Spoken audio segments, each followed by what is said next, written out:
What's going on, everyone? Very quickly wanted to show you guys Trim-Tex architectural shadow bead. Now on this particular job, we had a huge amount of shadow bead. We had approximately 2,000 linear feet of shadow bead on this job, and I'll show you exactly what we used it for. So you can see on this doorway next to me here, we have nice 1/2 inch reveal around all of the casing. So this is what we did throughout the entire house. We did it around all the doors, all the baseboard as well. Now the baseboard's not yet installed, but essentially when the baseboard gets installed, it's gonna overlap 1/4 inch onto our bottom reveal bead here.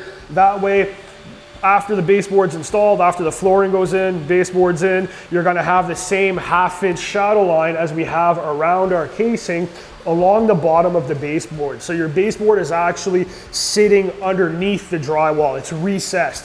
Just like our casing here, our casing is not sitting on top of the drywall. The casing was installed first, the door jambs were in, casing was installed. We stopped our drywall about 3/4 of an inch short, and then we installed our 1/2 inch reveal bead right along the edge like that.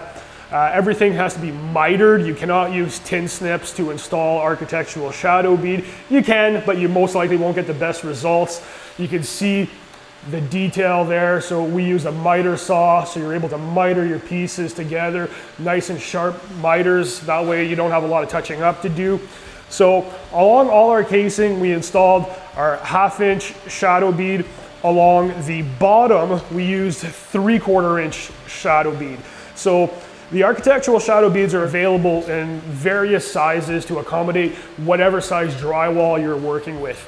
So in this instance, we use 5/8 drywall. So we use a 5/8 thick shadow bead. So it's also available in 1/2 inch, 1/4 inch.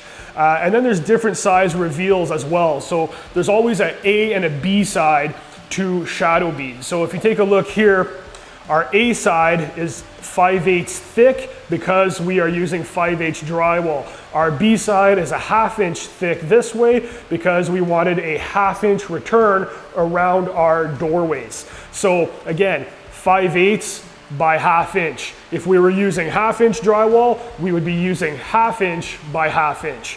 So like I said, available in various sizes depending on the thickness of drywall you're using, whether it be 1/4 inch, 1/2 inch, 5/8, and then the return leg along the back is also available in different sizes. So around all our casing, we use a 1/2 inch reveal. Along the bottom where our baseboard was installed, we use a 3/4 inch reveal. So the reason we use a 3/4 inch reveal along the baseboard is to allow a 1/4 inch overlap of the baseboard onto the bead itself. So that way, when the finished look is completed, you have the same 1/2 inch reveal along your casing as you do along the baseboard. So that's why we use a 3/4 inch reveal, because it allows for that 1/4 inch overlap. So it gives you room for error, because of course, as we know, houses are never built completely level. Floors are never quite 100% straight. If we use the same 1/2 inch look around the door, then the baseboard would have to sit under the bead. And like I said, if it's not straight, you don't want to risk being able to see any gaps or see through the wall. So this way, by using 3/4 inch along the floor, it means that our baseboard can overlap on the bead a 1/4 inch, and then that way we're left with the same 1/2 inch detail when the finished product is completely installed. So our baseboard is going to be countersunk below the drywall. So we're going to have the same look as we do along our casing here. So you can see our casing's flush with the drywall. When the baseboard is installed, it's going to butt up to the side of this casing.